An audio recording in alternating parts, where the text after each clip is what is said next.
ምድር ላይ ክርስቲያን የሆነ ሰው ሁለት ነገሮች ላይፉ ላይ ከሌሉ ላይፉ በሙሉ የፌለሪቲ ነው። መጽሐፍ ቅዱስ የእጆችህን ስራዎች እግዚአብሔር እንደሚባርክ ይነግርሃል። ከኔ ጋር ናችሁ? ልብስ ብትሸጥ ነው ወይስ ገበሬ ብትሆን ነው የምትባረከው የሚለውን አይነግርህም። ያንንም ይነግርህ መንፈስ ቅዱስ ነው። የአንድ አማኝ ላይፍ ውስጥ ሁለት ነገሮች ያስፈልጋሉ፣ የእግዚአብሔር ቃልና የእግዚአብሔር ድምፅ። ይኸውና ቃልና ድምፅ ልዩነት አላቸው። ኢየሱስ ወደዚህ ምድር ከመምጣቱ በፊት ቮይስ ነው እዚህ ምድር ውስጥ የገባው። ከኔ ከራችሁ ቮይስና ድምፅ አይታችሁት ዮሐንስንና ኢየሱስን አይታችኋቸው ታውቃላችሁ? ኤቭሪዌር በሄደበት ስፍራ በሙሉ ቮይሱ ወርዱን ተከተሉት ይላል፣ ቃሉን ተከተሉት ይላል። ቮይሱ ነው እንደዛ የሚለ። ቮይሱ ስር የነበሩ ሰዎችን በሙሉ ወደ ማን ሂዱ ይላቸው ነበር? ዮሐንስ ወደ ቃሉ ሂዱ ይላቸው ነበር። ቮይስና ቃል አብረው የሚሄዱ ነገሮች ናቸው። ቮይስ ማለት ምን ማለት እንደሆነ ልንገራችሁ። ቮይስ ማለት ቃልን የሚሸከም መሳሪያ ማለት ነው። ከኔ ጋር ናችሁ? ትባረካለህ ብዬ ስነግርህ እየነገርኩህ ያለሁት ነገር አንድ ነው። እዚህ ትባረካለህ የሚለው ቮይሱስ የእግዚአብሔር ቃል በውስጡ አለ፣ ወርድን ተሸክሟል። አሁን ትባረካለህ የሚለውን ቃል ስናገር ላይፍ ላይ መንፈሳዊ ዓይኖች ስላልተከፈቱ እንጂ ባይብል በረከት በጻድቃን ራስ ላይ ነው ይላል። ምሳሌ አንዳንድ ሰው ትበራለህ ብቻ ነው የሚሉት ይላል አይደል? ትበራለህ እንኳን ብልህ ባይብል ያማኝ ህይወት የንስር ላይፍ ነው የሚለው። ያማኝ ላይፍ የንስር ነው። እንደ ንስር ብዬ መጥቀስ አይጠበቅብኝም። እያንዳንዱ ቮይስ በውስጡ ምንን ተሸክሟል? ቃልን ተሸክሟል። ለዛ ነው ፕሮፌሲ የሚነገርበት ስፍራ ላይ ጄኑን ፕሮፌሲ ከሆነ ፍሮም ሆሊ ስፒሪት የተቀዳ ፕሮፌሲ ከሆነ ቤት ሄደህ ባይብልህን ብትከፍት ሁለቱ አይጋጭም። የምትከፍተው ባይብል ውስጥ የተነገረ ፕሮፌሲ ያንን ወርድ ተሸክሞታል። ከኔ ጋር ናችሁ? ከኔ ጋር ናችሁ? ለዛ ነው ወርድ የማንበብ ሀቢትም ወርድም በውስጣችሁ ስለሌለ ነው ፕሮፌሲ ሲነግሯችሁ ኮንፊውዝድ የምትሆኑት። አንድ ሰው መጣና ነብዩ አለኛ ቤት አልኩት፣ ቀለበት ሰጠኝ። ምንድነው አልኩት። ከለንደን የምትመጣ ሚስት አለች፣ ለሷ ጸልይልኝ አለኝ። ሰውየው እኮ ሚስት አለው ልጅ አለው አውቀዋለሁ። በጌታ ፊት ነው የምነግራችሁ። ከዛ ቀለበቱን ያስኩትና ላይክ ስላልገባኝ ለምንድነው አልኩት። እንትና የሚባል ፕሮፌት አለኝ አልኩት። ከለንደን የምትመጣ ሚስት አለች ብሎኛል አለኝ። አሁን ይሄንን ሰውዬ በጌታ ቤት 10 ምናምን ዓመት የቆየ ሰውዬ ነው። ይሰማችሁ ነው? በጌታ ቤት 10 ምናምን ዓመት የቆየ ሰውዬ ነው። አሁን ይሄ የተነገረው ፕሮፌሲ ቮይስ ሊሆን ይችላል፣ ወርድን ግን አልተሸከመም። ፍቺን እጠላለሁ የሚለውን ወርድ አልተሸከመም። ፕሮፌሲዎች ሁሉ ጊዜ ፌል የሚያደርጉት በውስጣቸው ወርድን ካልተሸከሙ ነው። ድሃ ነው የምትሆነው ብለህ ፌል ያደርጋል። ቢኮዝ አንተ ባለጸጋ መሆን ብቻ ነው ድል ፈንታ። I receive. Amen. ትቆረጣለህ ብል ፌል ያደርጋል። ከኔ ጋር ናችሁ? ቢኮዝ በወንዞች ፈሳሽ ዳር የተተከለች ፍሬዋን በየጊዜው እንደምሰጥ ልክ እንደዛ ዛፍ ያንተ ላይፍ እንደዛ ስለሆነ ትቆረጣለህ ብል እንኳን አይሰራም። አሜን። እያንዳንዱ ፕሮፌሲ በውስጥ ወርዱን ከተሸከመ ያንተን ላይፍ ማሻገር አቅም አለው። ላይፋችሁ ላይ የተፈጠራችሁበትን ዓላማ ለማወቅ የመጀመሪያ የሚያስፈልጋችሁ ነገር ምንድነው ልንገራችሁ። የፈጠራችሁ ፐርሰን አለ፣ ከሱ ጋር ያላችሁ ፌሎሺፕ ነው። የተፈጠራችሁበትን ዓላማ እሱ ያውቀዋል። ጎረቤታችሁ አያውቀውም፣ ሰንበዴ አያውቀውም፣ ማንም ሰው አያውቀውም። ከኔ ጋር ናችሁ? ኖ ዋን አያውቀውም፣ እሱ ግን ያውቃል። ከኔ ጋር ናችሁ? የተፈጠራችሁበትን ዓላማ እሱና እሱ ብቻ ያውቃል። ብዙ ጊዜ ሰዎች ፕሮፌሲ ይሰማሉ፣ በመንፈስ ቅዱስ ድምፅ አማካኝነት ነጋቸው ይገለጥላቸዋል። ለመወሰን ግን ይቸገራሉ። ጌታ ሆይ የቤት ኪራይ ማን ይከፍላል ይሉሃል። ጌታ ሆይ ማን እንደዚህ ያደርጋል? እንደዛ የሚባል ላይፍ የለም። ሆሊ ስፒሪት ዓላማውንና ፕሮግራሙን ከገለጠልህ ለዛ ፕሮግራም በመኖሩ ውስጥ ገንዘብ ላንተ ሪዋርድ ነው። አንተ ያንን ዓላማና ፕሮግራም ለመኖር በምታደርገው ጥረት ውስጥ እግዚአብሔር ራሱ ሪዋርድ ያደርግሃል። እዚህ ምድር ላይ ባለ ሪሶርስ ሪዋርድ ያደርግሃል። እዚህ ምድር ላይ ባለ ሀብት ይሸልምሃል። አሜን። እና የተፈጠራችሁበትን ዓላማ ለማወቅ የመጀመሪያ የሚያስፈልጋችሁ ነገር ሆሊ ስፒሪት ነው። መንፈስ ቅዱስ ድምፅ ነው የሚያስፈልጋችሁ። መንፈስ ቅዱስ ልጄ የምትሆነው እንደዚህ ነው። ብዙዎቻችሁ እኮ 100 ትንቢት ሰምታችኋል። ከ100 ትንቢት መካከል 98ቱ ተመሳሳይ ነው። እስቲላው ግን ዲሳይድ ማድረግ አልቻላችሁም። አሁንም ድረስ መወሰን አልቻላችሁም። የምትኖሩበትና መኖር ያለባችሁ ፕሮግራምና ዓላማ ተገልጦላችኋል። እስቲላው ግን መወሰን አቅቷችኋል። 98 ትንቢት እንኳን ተነግሮ ውስጥህ ፍርሃት ስላለ እግሬን ባስገባ ሰምቲንግ ሊፈጠር ይችላል የሚል ፍርሃት ስላለ 99 ኮንፈርሜሽን ትፈልጋለህ። 98ቱ ምንድነው ታዲያ? 98 ኮንፈርሜሽን እኮ ሆሊ ስፒሪት ነግሮሃል። ሃሎ የሰማችሁ ነው? የተፈጠራችሁበትን ዓላማ ከምታውቁበት መንገድ መካከል አንደኛው የመንፈስ ቅዱስ ቮይስ ነው። ጠይቁት እስኪ ሆሊ ስፒሪት ለምንድን ነው የፈጠርከኝ በሉት። ከእናንተ በላይ ቫሉ ያለው ነገር የተፈጠራችሁበት ዓላማ ነው። ከእናንተ በላይ ቫሉ ያለው የተፈጠራችሁበት ዓላማ ነው። በደንብ ስሙኝ። ብዙ ሰው እናንተ ስላላችሁ የተፈጠራችሁበት ዓላማ ያለ ይመስሏል። ከእናንተ በፊት ዓላማው ነው የተፈጠረው።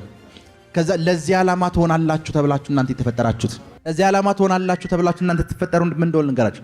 አንድ ልጅ ሲወለድ ታውቃላችሁ ሚሊየን ልጅ የመሆን እድል የነበራቸው ሰዎች መካከል ተጋፍተህ ነው አንተ የወጣኸው። እናትህ ካንተ ውጭ ሚሊየን ሰዎችን የመውለድ ቻንስ ነበራት። ከሚሊዮኖች መካከል ጋር ለዚህ ፐርፐስ ብሎ አንተን ያወጣ። ከሚሊዮኖች መካከል ሕክምና የተማረ ሰው አለ። ዘር ስትቀበል እናት ዘር ስትቀበል ምን ያክል ልጅ መውለድ ትችላለች? ትሪሊየን ይጠጋል። እኔ ያሳንሻለሁ ማለት ነው። ትሪሊየን ልጅ የመሆን እድል ካላቸው ሰዎች መካከል በብቸኝነት እድል አግኝተህ ወደዚህ ምድር የመጣኸው አንተ ነህ። ያ ማለት ከትሪሊየን ሰው መካከል እድል አግኝተህ እዚህ ምድር ከመጣ ጋር ከነዛ ትሪሊዮኖች መካከል አንተን ለብቻ የፈጠረበት ፐርፐዝ አለው። የፈጠረበት ፕሮግራም አለው። ቢኮዝ ካንተ በላይ እዚህ ምድር ውስጥ ለመግባት የሚፈልጉ ትሪሊዮኖች አሉ፣ ሚሊዮኖችና ቢሊዮኖች አሉ። ያን ሁሉ አሳልፎ ነው እዚህ ምድር ውስጥ ያስገባ። ያን ሁሉ አሳልፎ ነው እዚህ ምድር ውስጥ ያስገባ።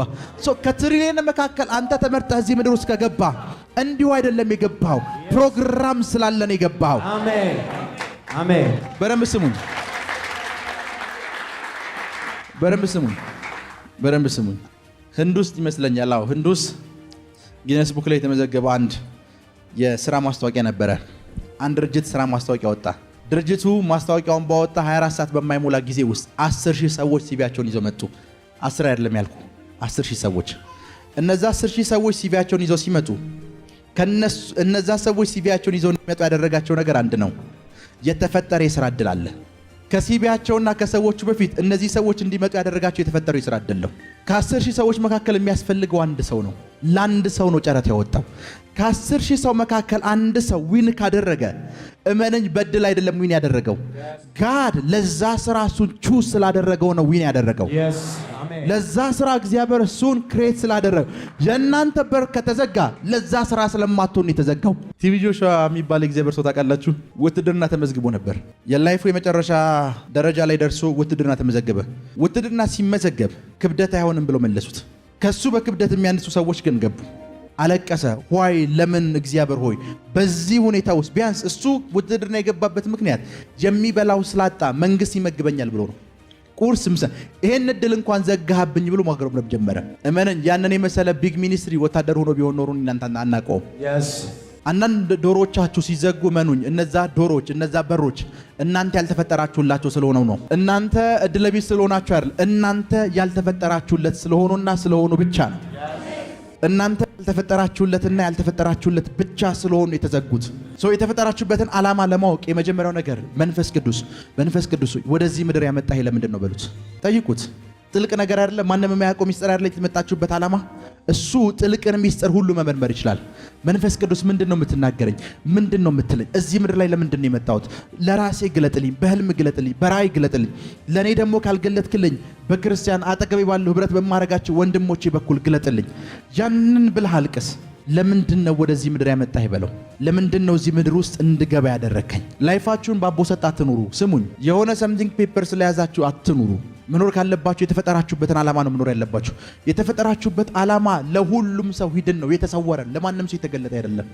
የተገለጠው ለመንፈስ ቅዱስና ለመንፈስ ቅዱስ ብቻ ነው። ቢኮዝ የእግዚአብሔርን ጥልቅ ሚስጥር የሚመረምረው እሱ ነው። ያንን ጥልቅ ሚስጥር ሆሊ ስፒሪት እንዲነግርህ ጠይቀው። መንፈስ ቅዱስ ለምንድን ነው የተፈጠርኩት?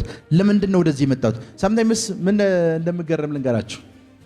ጎበዝ ኳስ ተጫዋች ስታዩ በቃ ለዚህ ነው የተፈጠርኩት ብላችሁ ዱብ ማለት ጀምራላችሁ። ከኔ ጋር ናችሁ? ከዛ አንድ ወር አትቆዩ። ሌላ ደግሞ በሌላ ነገር ጎበዝ ሙዚቀኛ ስታዩ በቃ ይሄን ነው መሆን። ሁሉንም ለመሆን ትሞክሩና አንዱንም ሳትሆን ትቀራላችሁ። የተፈጠራችሁት ግን አንዱንም ነገር ለመሆን ብቻ ነው። ሁሉንም ለመሆን አልተፈጠራችሁ። ሁለተኛ የተፈጠራችሁበትን ዓላማ የምታውቁበት መንገድ። የተፈጠራችሁበትን ዓላማ ከምታውቁበት መንገድ መካከል ሁለተኛው የተፈጠራችሁበትን ዓላማና ፐርፐዝ ስታደርጉት ውስጣችሁ ሰላም ይሰማችኋል። የሚቅበዘበዙ ባለጸጎችን አታውቅም? ባለሀብት የሆኑ ሰዎች ሰላም የሚባል ነገር የሌላቸው እመን ገንዘቡ አላቸው እኮ ሰላም የሚባል ግን የላቸው። አንድ ጊዜ ትዝ ይለኛል፣ አንድ ሳሚ የሚባል ልጅ ጋር ወንጌል ስርጭት ወጣን እና ኢየሱስ ደስታ የሚሰጥ አምላክ ነው፣ ሰላም የሚሰጥ አምላክ ነው ብለን መስበክ ጀመርን። አንድ ሙስሊም የሆነ ቆብ የደፋ ሰው መጣና ወላሂ እኔም አልፈልገው 25000 ብር አለ እሱን ውሰዱና ሰላም ስጡኛል። ከኔ ጋር ናችሁ? ይሰማችሁ ነው? እሱን ውሰዱና ምን ስጡኝ? ሰላም ስጡኝ። ሰውየው የማይፈልገው ነው 25000። ይሄ ምልህ የዛሬ 9 ዓመትና 10 ዓመት ታሪክ ነው። ያሁኑ 200,000 ብር ማለት ነው።